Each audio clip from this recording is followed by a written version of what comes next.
for us to consider. Now, let us invite the second renowned speaker, Professor María Fayad-Alzate from Catholic University of Manizales, Colombia, for your inspiring sharing.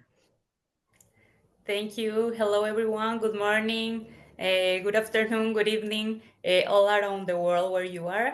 Let me share my screen and begin with my presentation.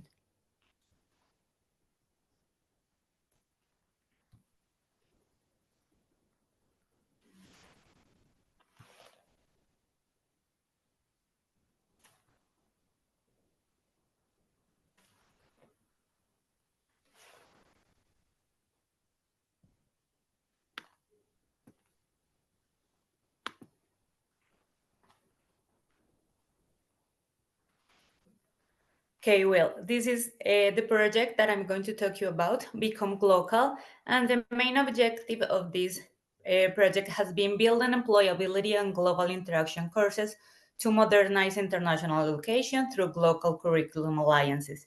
This project has been co-founded by the European Union, and as you see in the below part of the slide, these are the institutions that have been working together during this past year and a half.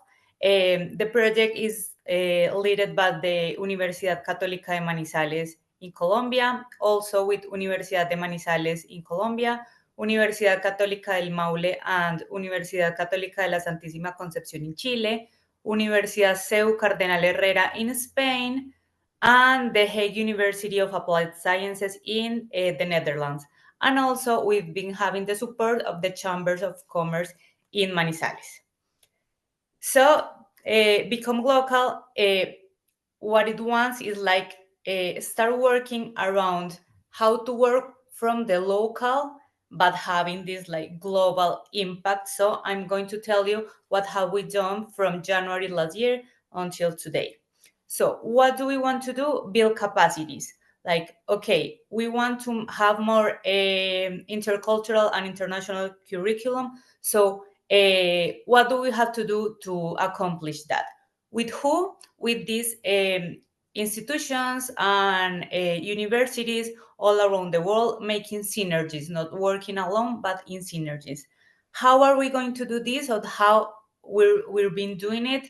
Partnership with local industries, like understanding that to be global, you can't work alone, and you have to understand what the companies and what the labor market is asking us, asking the universities, asking professors and students to accomplish.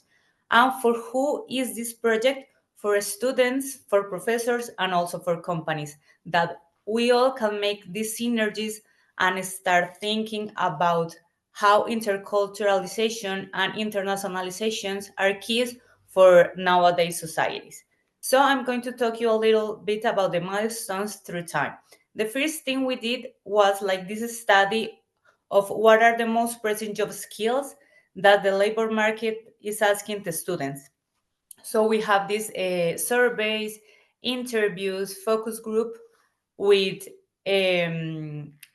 companies, with the coordinators of the internships in the companies, the coordinator of internships in the universities, with the students that were in their internships with just graduated students. And after all of that, we have these results that these are some of the most pressing job skills beyond the disciplinary skills. Like, of course, you are a great architect, you're a great veterinarian, but besides that, what is the labor market asking you for? So we find out that service orientation, empathy, anticipation, emotional intelligence, these are some of the skills that the companies are asking universities to like improve in their students. So with this information, what we did is that we start like training the professors. These professors were trained between March and April of last year in virtual sessions to have like all this information about techniques and strategies that could help them to build and improve strategies that they could apply later in their classroom. But also something very important is that before I, as a professor, could ask a student like, hey, you have to be more flexible, you have to be resilient. Me as a professor, I should be it, because it's very hard to talk from a place that you don't know. So something very interesting of this journey with the teachers is that we also had that experience, like how is to work with a professor that lives in a different continent, where you have 7 hours gap difference, when you don't talk the same language, because we here had um, professors that really speak a very good English, some of them that could understand English, and some of them that they didn't understand anything about English.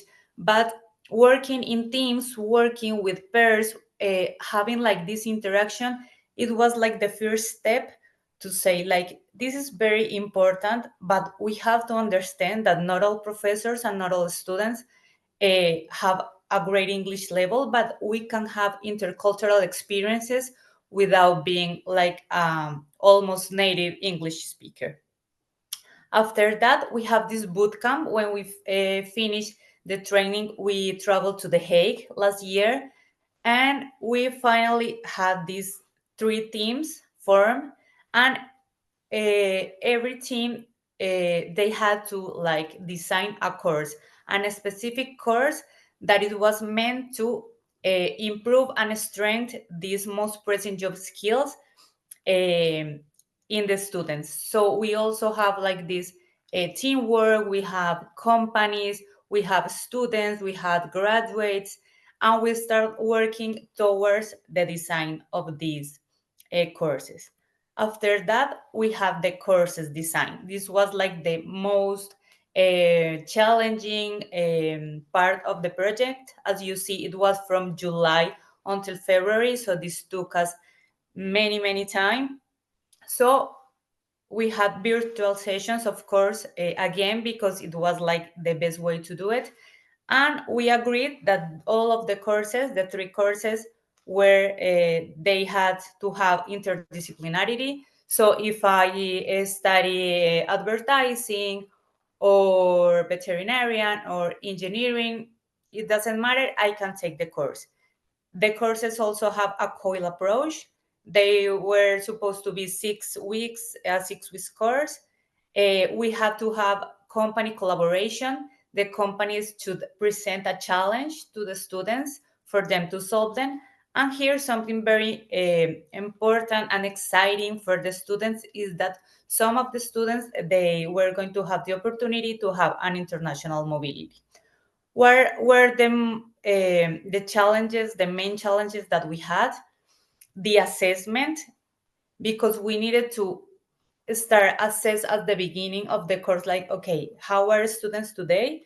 And after the course, did they really improve and strengthen these abilities, or how can we improve these courses?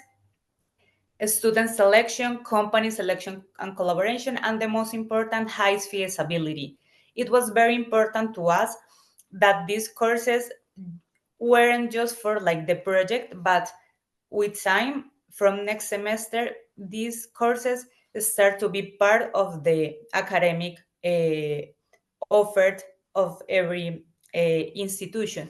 So it was a challenge, because the thing about academic credits, the schedule, like all of this, it was like the most challenging part, but we made it. So let me tell you a little bit about the courses. The first course, it was among Chile and Colombia. This was entirely in Spanish. It was about problem solving in global markets, like identification of local challenges, innovation in global markets, globalization and localization. So every course had like this focus, but in general, it was about to improve and strengthen these employability skills. So the students with the best performance, some of them traveled to Chile from Colombia, and students from Chile, they traveled to Colombia. The course number 2 is Intercultural Work Skills for Global Impact. This was among Chile, Colombia, and Spain. So it was sometimes in English, sometimes in Spanish, for those students and professors who are like improving and they wanted to like challenge themselves. So there they talk about personal branding, stereotypes that you can find when you are like in these intercultural spaces, and building these intercultural teams. The 3 course was among Chile, Colombia, and the Netherlands. This was fully in English, and it was about business communication.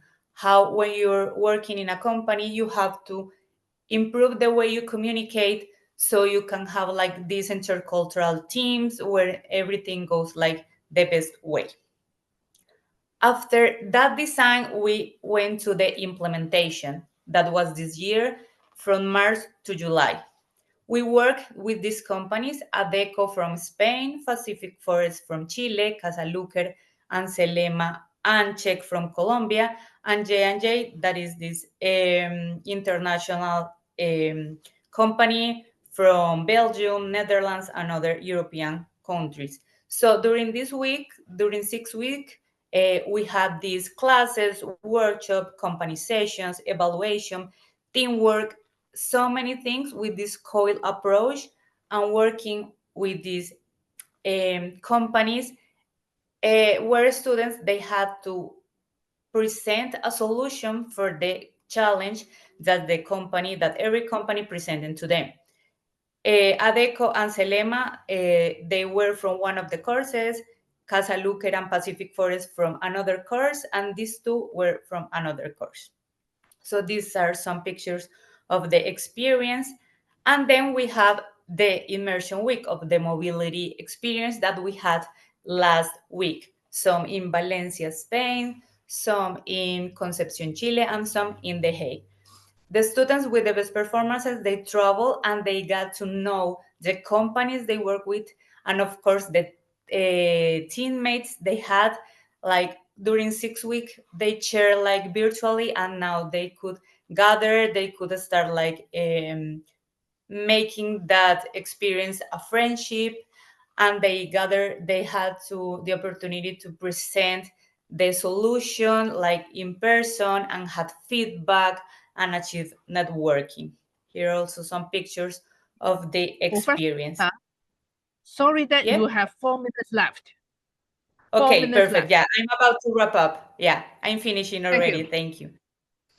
And the other part of the project was like the academic agenda, but for like professors and companies. And we had that 2 weeks ago in Manizales in this international conference in higher education.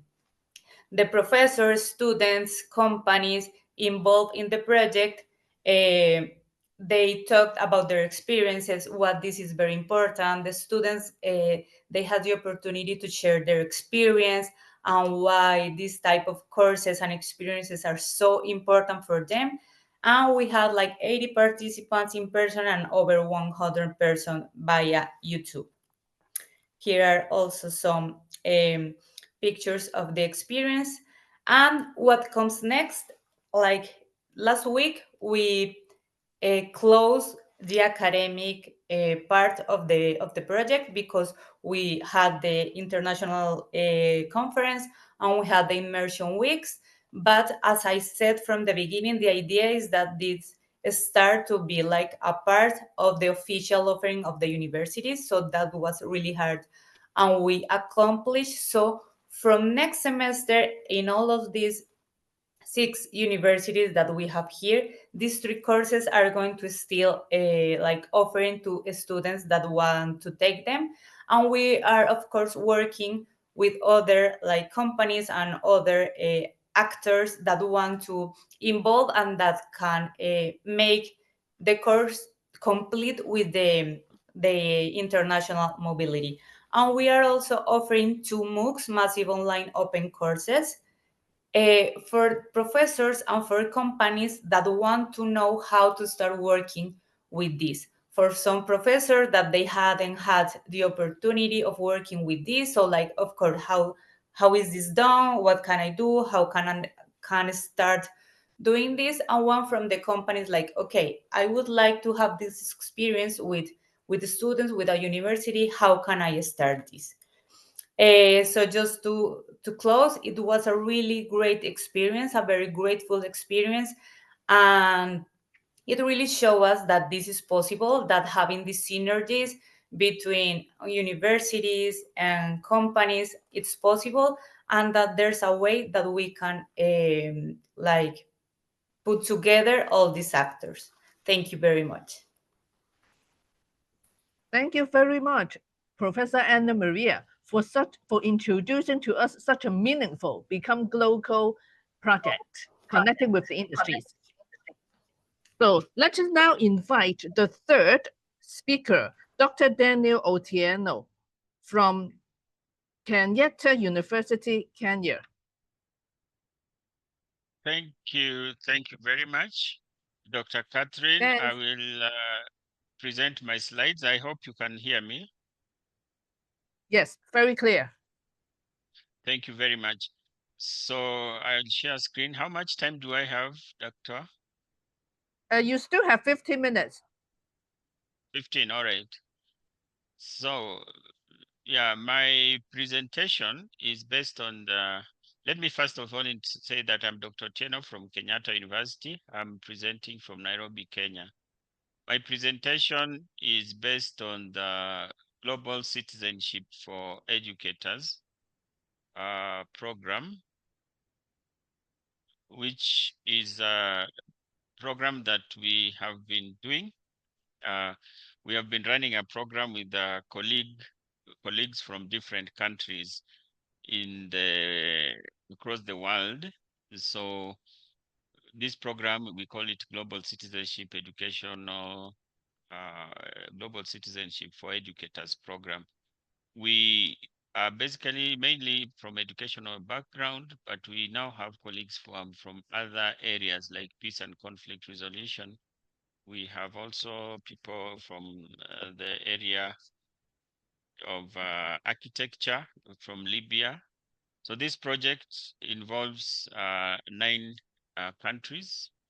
That is Kenya, United States of America, China, Mexico, Libya, Peru, Kazakhstan, Uzbekistan, and so forth. So we have a diversity of participants. Students come and they engage in this Global Citizenship for Educators program. And so we have been running this program for a long period of time, relatively long. That is from 2019 up to current time. So that inspired me to find out what are the experiences of these educators in participating in this project. How do they interpret the issue of global citizenship and apply it within their work? Now, we all appreciate that there is an increasing interconnection in the world, and therefore we need to be aware as educators of our role to promote good citizenship and global citizenship by equipping young people with the competencies that can make them become global citizens. And so for that understanding, we came up with this program to provide opportunities that can foster an environment where these competencies can be acquired. And as I talk about competencies, we are aware all these global competencies that we are talking about, intercultural awareness, intercultural competence, being aware of the challenges that are facing the world, and so on. So, like I said, the study was to look at how do we, as educators, apply global citizenship in our life? How do we understand it? And what are some of the challenges that we face as we try to integrate this in our work? So next slide.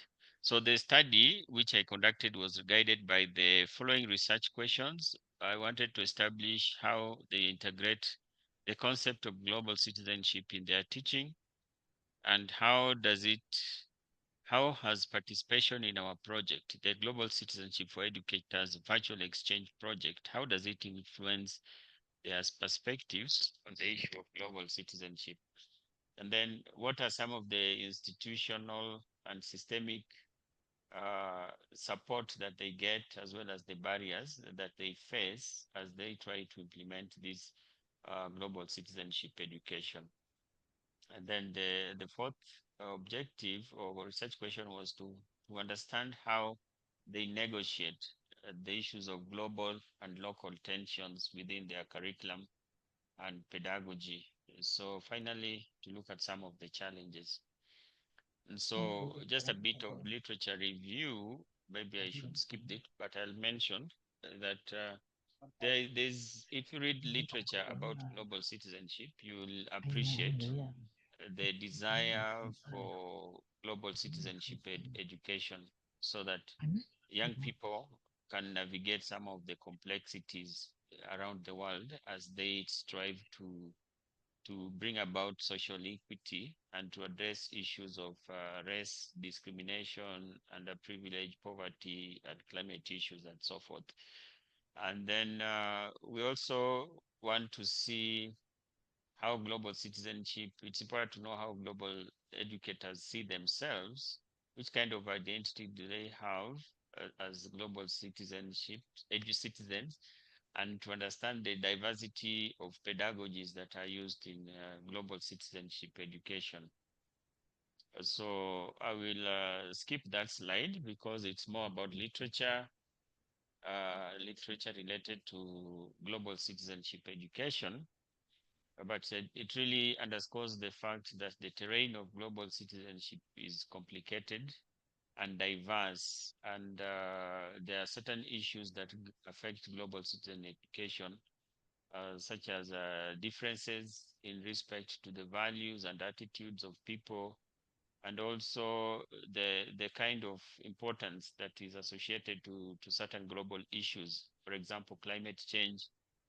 You know, the West, there isn't so much genuine interest in addressing issues of climate change. But again, that's debatable. So the methodology I used was phenomenal approach to gain rich insight from the participants. We interviewed 9 educators who have been facilitators within the Global Exchange, virtual exchange project. And like I said earlier, these come from different geographical, institutional, and cultural representation. So from their interview, I transcribed that, and I was able to come up with emergent themes from the patterns that were generated through the interviews. So the first research question, was to understand the strategies that are used to incorporate global citizenship. And what we came out was that there's an emphasis on problem-based learning as an approach to global education. There's also the approach of networking and cross-cultural collaboration, and using critical pedagogy, asking learners to critically look at some of the issues that are of global concern, like issues to do with race, gender identity, climate change, sustainable development goals, to look at those issues from a critical lens and to work in projects so that they can navigate some of these global understandings. And then we also saw that there's a lot of involvement in project-based learning. Project-based learning as a methodology for teaching becomes very relevant in global education for citizenship, global citizenship for educators.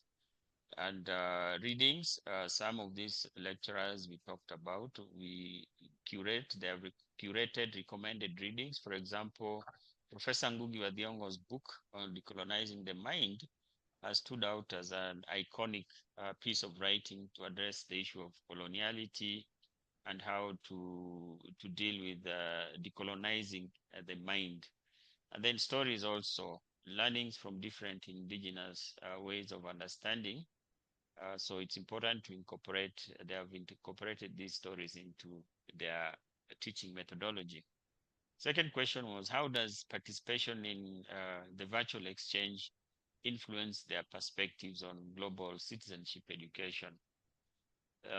The interviewees confirmed that participation in this program has broadened their understanding of different worldviews. So they look at global citizenship not just as a cultural awareness program, but as a transformative tool to transform people's way of thinking so that they can be action-oriented to try and deal with some of the challenges that are facing their communities. They also underscore the fact that learners, it's important to, it has given them a way to prepare their learners to think critically and to act in an ethical manner so that they can drive change around their communities and globally. Second question, research question, was the institutional support and constraint that they are facing. I think the obvious challenges are issues to do with time, resources, and opportunities. But they also recommended that institutional support needs to come in form of policies, guidelines, and mainstreaming global citizenship education within the institutional framework. So coming up with the institutional structures that are grounded on policies and written and give formal recognition to this kind of activities. Some of them mentioned that in their institutions, there is lack of formal recognition. The same applies to me here. So how do educators negotiate the local and global tensions within their curriculum?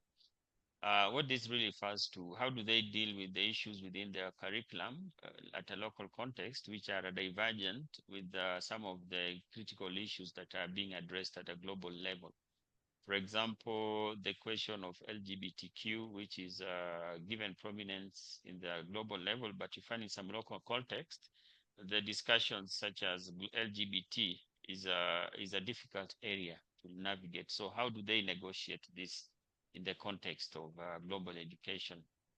So they said they try to integrate all these issues within the curriculum, and they try to provide projects that give learners experiences to discuss, reflect and discuss on some of these global realities. One of the participants says she has got a project, a course she calls Effective Working Teams, where students use leadership theory to tackle real challenges in their communities, which I think is important.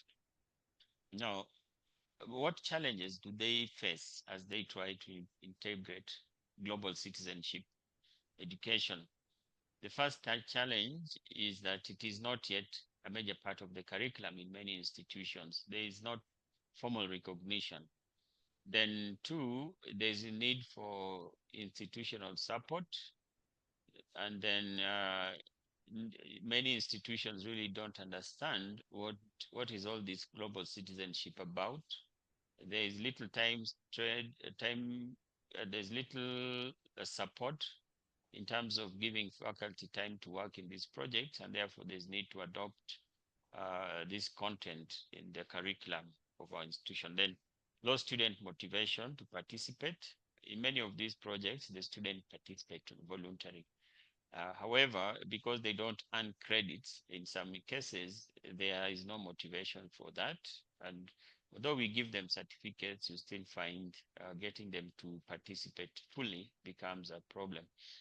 Then considering that they come from different institutional frameworks, there is a challenge in terms of harmonizing the assessment grading criteria and the credit awarding system across the board. So we still they haven't harmonized with the way students earn credit and the way they are assessed within the program.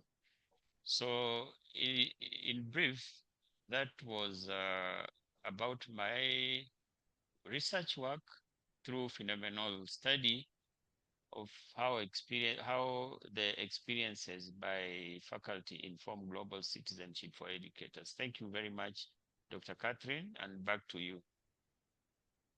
Thanks so much, Daniel. The lens and lived experience of educators cannot be ignored, and thanks for bringing that in your research.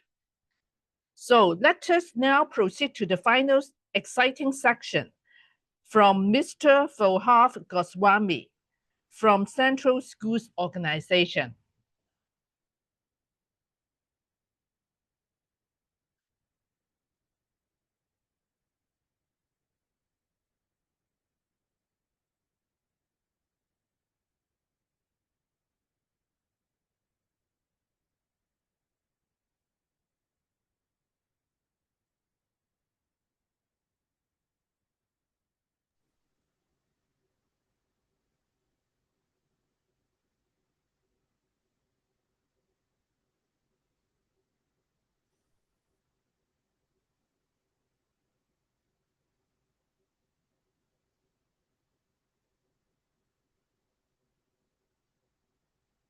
Good morning, everyone. My name is Vaibhav Goswami, and I am honored to speak today as a global citizen on Global Virtual Exchange Summit.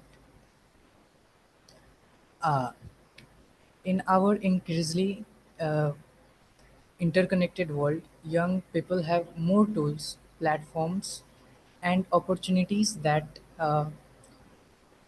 more uh, before to understand global issues and to act on them. Today, I will take you to on a journey through research and real life examples, challenges, and a vision for how digital connectivity can shape responsible global citizen. Let us begin with the question: who is a global citizen?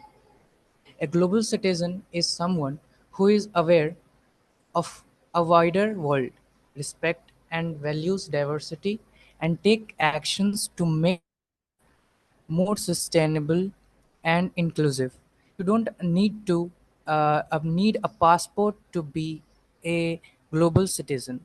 You need awareness, empathy, and sense of responsibility.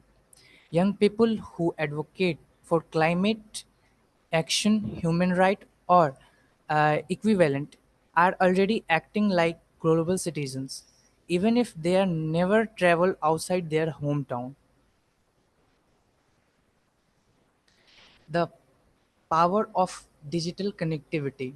In the 21st century, digital connectivity is the bridge that connects youth across borders with platforms like Zoom, YouTube, forums. The interest has broken down geographical barriers. A teenager in rural India can collaborate on a social project with a student in Canada. A podcast by a girl in Kenya can inspire listeners in Argentina. This digital interaction enables youth to exchange ideas, share stories. It also promotes intercultural understanding and empathy, which are foundation to global citizenship. My research. To understand the impact of digital revolution, I conducted a small research project involving a survey of youth participants in global online forums. They are basically students of my schools, college, and residents near my area, and also some people from different states of my country. The survey focused on three main areas: their awareness of global issues, their intercultural communication skill, and their behavior in online communities. I also asked about how participating in global digital platforms change their views and attitudes. The participants were from diverse backgrounds, some from rural regions, other from urban centers, and the response provided rich insight. Here, what I found: first, youth who engage on global platforms reported higher levels of empathy and cultural understanding. They became more confident in speaking up and developed stronger digital communication skill. Second, many participants said they were inspired to take actions. like starting awareness campaign, joining volunteer groups, or simply having more respectful and open conversation online. Lastly, digital exposure helped them see global challenges such as climate change, education inequalities, and mental health, not as distance issues but as shared problems requiring shared solutions. Let me share a couple of real life examples. One student from Philippines started a podcast discussing clean water access featuring guests from Brazil, South Africa and India. This was all done virtually. Another example is on my third participating in global exchange program. I learned how to communicate across cultures, adapt to different perspectives and present ideas in global experience change the way I see the world and my role in it. Of course, it's not all smooth sailing. There are major challenges of the youth still lack interest access the digital device language barrier make global conversation harder misinformation online harassment and lack of guidance are real risks some youth are overwhelmed or excited due to these barriers if we want digital connectivity to truly empower we must address these gaps with policy infrastructure and inclusive digital education. What should we do? First, we need to integrate digital citizenship education into school curriculums. You must learn not just how to use digital tools, but how to use them responsibly and efficiently. Some governments and NGOs must invest in expanding internet access, especially in rural and under-reserved areas. Third, safe and inclusive platforms should be developed where youth can express themselves without fear. Lastly, you must be included in policy making spaces where decisions about the digital future are being made. My vision is simple a world where every young person, regardless of their location or background, can connect with others, learn from global perspectives, and contribute to making the world better. A world where digital connectivity is not just being online but about being united. As youth, we have the creativity, passion, and resilience to shape a more just, inclusive, and sustainable world. But we must be empowered, and digital tools can be powerful part of that empowerment. Thank you so much for listening me. Let us not scroll shamelessly but scroll mindfully. Let us not connect passively but connect purposefully.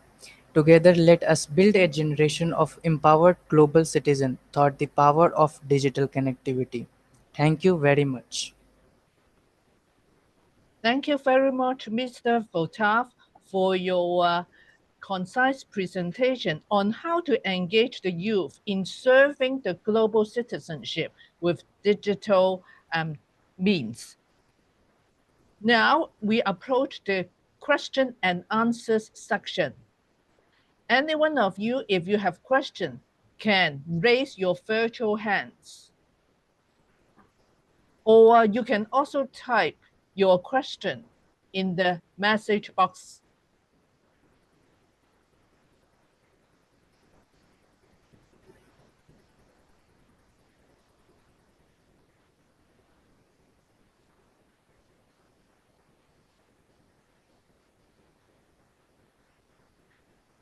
So maybe let me raise the first question to Professor and Maria relating to your global project. I understand that this project is connecting to the industry.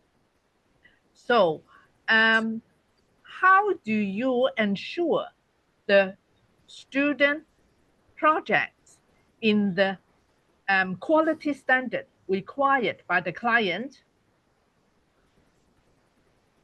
Could you ask the question again, please? I'm not sure I understand it fully. So your global projects will connect students to perform projects for companies. So as you have an extensive list of client company and students have been doing many projects, what are your strategies to ensure quality of project for the client? Okay.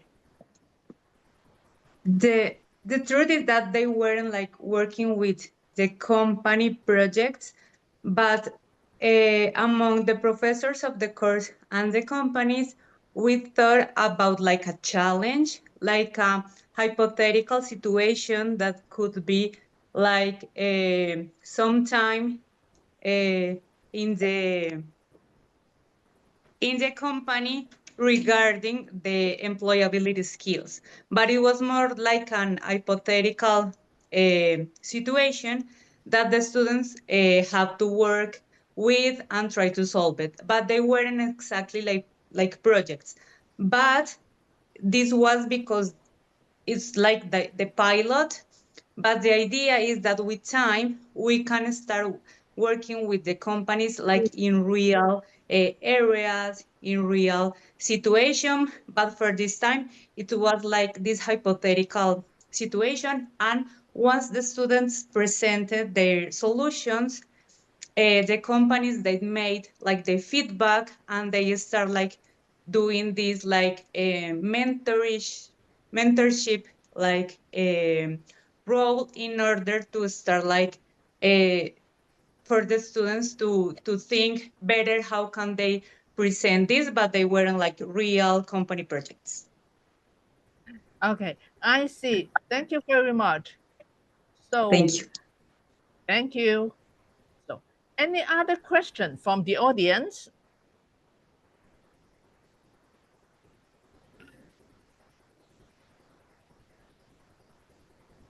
So then I would also like to ask Dr. Daniel about your projects focusing on the lived experience of educators. So have you get any chance also to understand the challenges faced by educators in engaging students in global projects?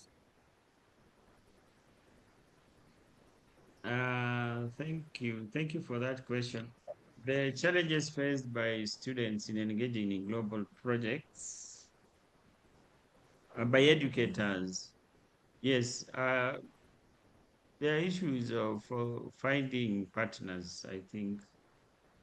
And after finding partnerships, institutional support is another challenge. And then there is no institutional policy guidelines regarding engagement in the project. So some of them do it out of voluntary basis. There's no money for it. It's not part of their course job requirements. So those are some of the challenges. So thank you very much. So are there any strategies to help them to overcome these challenges? Yeah, strategies are at individual level. I think to first of all show the benefits of engaging in global citizenship education. Once we can document the benefits of participating, when students can say this is how they benefited, faculty can say this is how they are learning, how they're going about improving their professionalism, then we can argue out institutional support. We have also engaging in networking forums like what we are doing here at the Global Virtual Exchange Summit. Through this, we can establish contacts with people who are in the same global citizenship space or virtual exchange space and create networks. Yeah. Thank you very much for your sharing. So I would like to ask a final question to Mr. Vaibhav, relating to your strategy to engage the youth in performing global citizenship projects. So I understand that you are engaging youth to use digital means to perform global initiative benefiting the community. Do you consider blending also with the physical connection so that the initiative include both digital and physical means?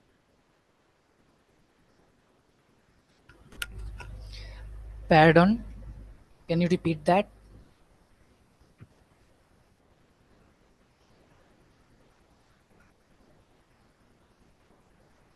Can you repeat that? Oh, okay. So I understand that you rely on digital, engaging the youth to use digital means to perform their service projects.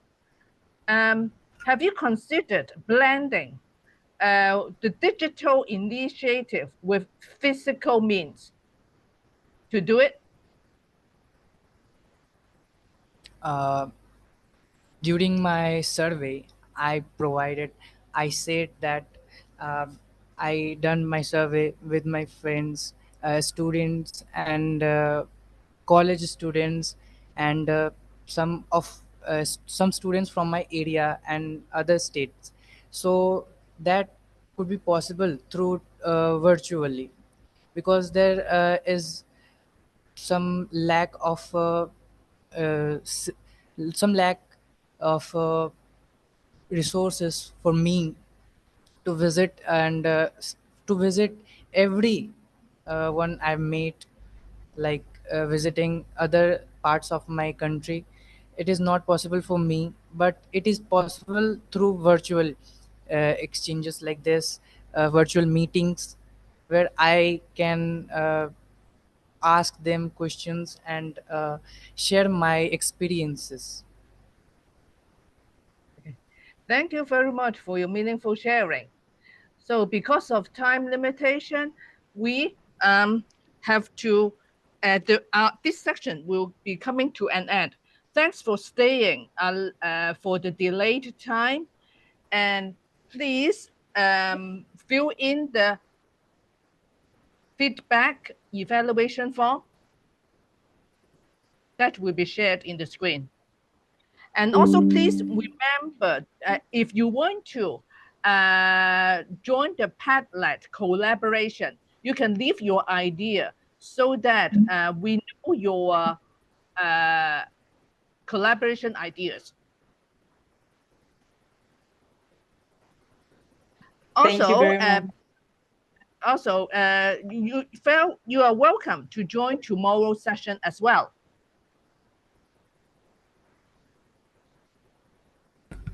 Perfect. Thank you. Sure, Thank we you will so there. much. Thank you very much, all the renowned speakers. Your sharing is very inspiring and meaningful. Thank you. Thank you for the opportunity, and thank you everyone for sharing their experiences.